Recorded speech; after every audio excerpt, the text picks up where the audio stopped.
PoK cross करके पाकिस्तान की international border cross करके बहावलपुर, जो भारत के बॉर्डर से 100 किलोमीटर दूरी पे, वहां का जैश मोहम्मद का हेडक्वार्टर हमने पूरा बर्बाद कर दिया, उड़ा दिया।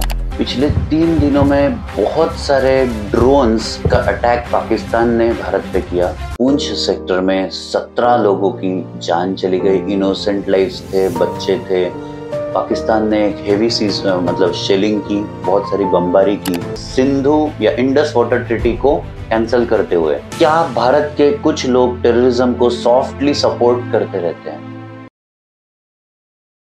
दोस्तों, ऑपरेशन सिंदूर 7 मई से लेकर आज 10 मई सीज फायर अनाउंसमेंट तक 3 दिन हम सभी भारतीय कंटिन्यूअसली इस वॉर सिचुएशन पे फोकस थे। पर इन 3 दिनों में बहुत सारी बड़ी-बड़ी घटनाएं घट के गई और शायद इसका एनालिसिस आपको किसी टीवी चैनल या फिर किसी भी यूट्यूब पे नहीं दिखेगा। इस तरीके का कुछ ऐसे टेक अवेज है, कुछ ऐसी चीजें हैं जिस पे हमें फोकस करके सोचना होगा कि सच में भारत ने इसमें क्या एग्जैक्टली दुनिया के सामने प्रदर्शित किया और हमारी अचीवमेंट्स क्या रही, क्या-क्या हमारा उसमें नुकसान हुआ। इसका भी एक ब्रीफ एनालिसिस हम अगले 7 to 10 मिनट्स में करेंगे। तो उसमें से सबसे पहली सबसे बड़ी चीज है कि भारत की अपग्रेडेड डिफेंस कैपेसिटी। दोस्तों, जो टेक्नोलॉजिकल अपग्रेड भारत के डिफेंस कैपेसिटीज में आया है, वो आज एक्चुअल दुनिया के सामने आया, आज हमारे एज अ भारतीयों के सामने भी आया। दोस्तों, पिछले 3 दिनों में जो घटनाएं हुई उनका सीक्वेंस हम इस यूट्यूब वीडियो में नहीं डिस्कस करेंगे। हम वो चीजें डिस्कस करेंगे जहां पर हमें एज अ भारतीय सोचना होगा, कभी गर्व महसूस होगा, कभी दुख महसूस होगा, और साथ साथ हमें कभी कभी कुछ सिचुएशंस को न्यूट्रली देख के समझने की कोशिश करनी होगी। इसमें से पहली सबसे बड़ी चीज है हमारी डिफेंस टेक्नोलॉजी का अपग्रेडेशन। आज भारत टेक्नोलॉजिकली डिफेंस में कितना बढ़िया तरीके से अपग्रेड हो चुका है, इसके कुछ की पॉइंट्स हमें देखने होंगे।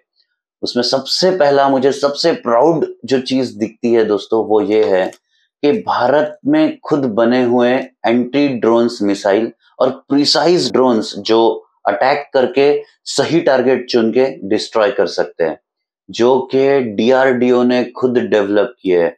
मतलब हमारी भारत की जमीन में बना हुआ, भारत की टेक्नोलॉजी से बना हुआ इतने प्रिसाइज हथियार जो अब हमें बाहर से मंगवाने की या किसी और पे डिपेंडेंस की जरूरत नहीं रही। सेकंड, इसमें पॉइंट बहुत बड़ा है कि एक excellent coordination between raw, IB और हमारी डिफेंस मैकेनिज्म में। दोस्तों, सोचिए कि जब ऑपरेशन सिंदूर को एग्जीक्यूट किया गया तो बहुत सारे टेररिस्ट कैंप्स बहुत ही डेंस सिविलियन पॉपुलेशन में थे। मतलब मान के चलिए बहुत ही गहरी, बहुत ही डेंस एक बस्ती है और उस बस्ती के बीच में कुछ घर है, कुछ ऐसे प्लेसेस डेवलप किए गए हैं जो टेररिस्ट कैंप्स बने हुए हैं, ताकि हम जब भी उन पर अटैक करें तो पाकिस्तान रोकर इंटरनेशनल कम्युनिटी के सामने ये बता सके कि भारत ने टेररिस्ट कैंप्स को नहीं, मतलब सिविलियंस पे अटैक किया है। पर दोस्तों, हमने इतना एक्यूरेट इंफॉर्मेशन निकाला रॉ और इंटेलिजेंस ब्यूरो ने कि उस पूरे बस्ती में कौन सा एग्जैक्ट टारगेट हमें चूज करना है।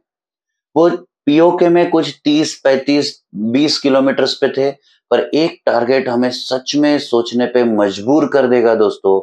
वो था कि पीओके क्रॉस करके पाकिस्तान की इंटरनेशनल बॉर्डर क्रॉस करके बहावलपुर, जो भारत के बॉर्डर से 100 किलोमीटर दूरी पे, वहां का जैश मोहम्मद का हेडक्वार्टर हमने पूरा बर्बाद कर दिया, उड़ा दिया।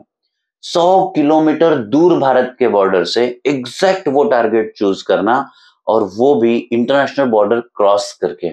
दोस्तों, इतना प्रिसाइज अटैक था, कोई सिविलियन कैजुअल्टी नहीं, सिर्फ और सिर्फ टेररिस्ट को चुन के भारत ने मारा ऑपरेशन सिंदूर में। ये अचीवमेंट क्यों बड़ी है?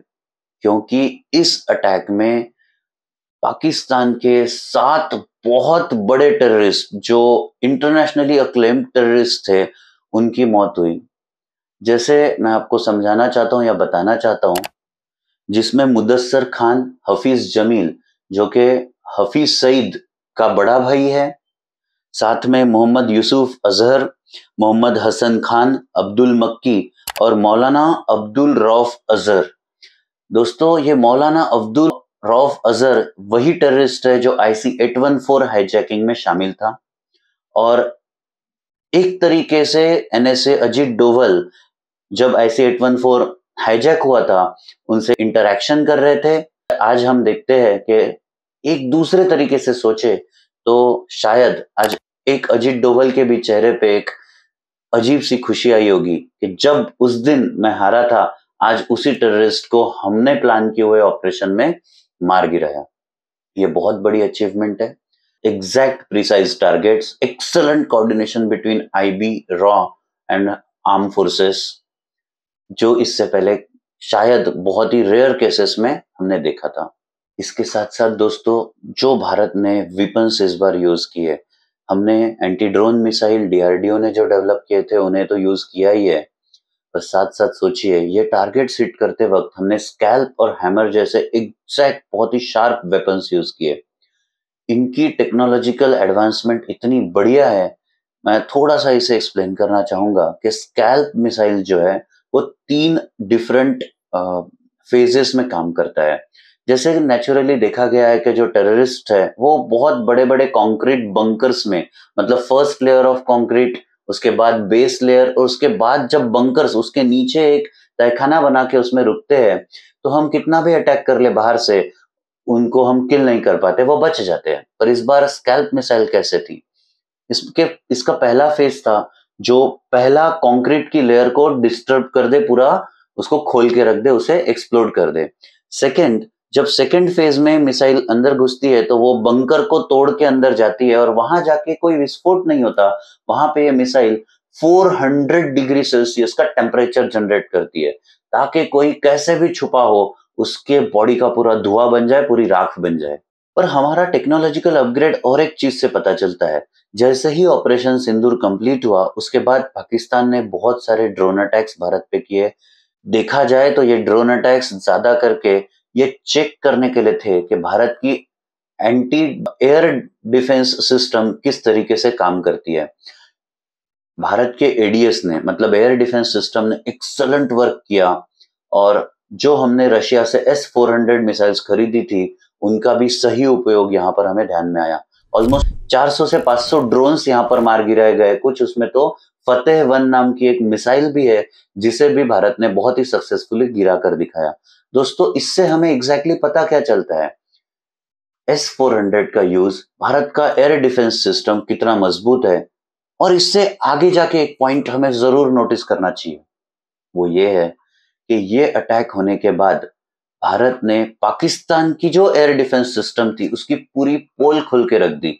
जो ADS सिस्टम पाकिस्तान ने चाइना से लिया था, उसको भारत ने बहुत ही एक्यूरेट, वो भी कहां तक, लाहौर और कराची जैसे एकदम जो इंटरनल शहर है, जो उनके मिलिट्री बेसिस है, वहां की ADS सिस्टम को और एवॉक्स को हमने पूरा बर्बाद कर दिया। इससे 2 चीजें हुई। चाइना की जो इक्विपमेंट कैपेसिटी है उसकी फेलियर दुनिया के सामने आई। एक बहुत बड़ा, हम कह सकते हैं, ये चाइना को कमर्शियल लॉस है, क्योंकि अब उनकी ADS सिस्टम पे दुनिया कभी भरोसा नहीं करेगी। और एक दूसरा, भारत की एग्जैक्ट टारगेट हिट करने की क्षमता, वो भी एक दूसरे देश के बहुत बड़े मिलिट्री बेसिस पे, मतलब भारत ने एक बहुत बड़ी एक विंडो जनरेट कर ली थी, एक खिड़की जनरेट कर ली थी, जहां से अगर भारत के प्लेन्स अंदर घुसते भी तो भी पाकिस्तान को कभी पता ही नहीं चलता कि भारत के प्लेन्स अटैक करने आए हैं। जब भारत ने पाकिस्तान के ADS सिस्टम को, एयर डिफेंस सिस्टम को पूरा खराब कर दिया, उसके रिस्पॉन्स में पाकिस्तान ने भी भारत के एयर बेसेस पे हमला करने की कोशिश की। अवंतीपुरा, उधमपुर जैसे एयर बेसेस पे हमला करने की कोशिश तो हुई, पर वो सक्सेसफुल नहीं हुई। और जैसे ही ये कोशिश, मतलब जब भारत को ये दिख रहा है कि हमारे मिलिट्री ऑपरेशंस पे अब अटैक हो रहा है, मिलिट्री बेसिस पे अटैक हो रहा है, तो उसके बाद भारत ने बहुत ही सक्सेसफुली 7 पाकिस्तान के एयर बेसेस को पूरा उड़ा दिया। और वो टैक्टिकली इस तरीके से उड़ाया कि फिर से जहां पे पाकिस्तान का एयर डिफेंस सिस्टम फेलियर हुआ था, उसी रेंज में कोई भी, जहां पे पाकिस्तान की जो हम कह सकते हैं एयर लॉजिस्टिक्स है, उन्हीं बेसेस को उड़ाया गया, उसी विंडो के अंदर से उड़ाया गया जहां पे एक पूरी गैप जनरेट हुई थी, ताकि उस गैप से जब भी हम कोई बॉम्बिंग या कोई भी मिसाइल शूट करे, पाकिस्तान उसे डिटेक्ट कर ही नहीं पा रहा था। तो एक तरीके से पाकिस्तान को की पूरी पोल यहाँ पर खुल गई थी, और हमारा डिफेंस मैकेनिज्म कितना स्ट्रांग है, कितना टेक्निकली एक्यूरेट है, ये एक बार फिर दुनिया के सामने आया।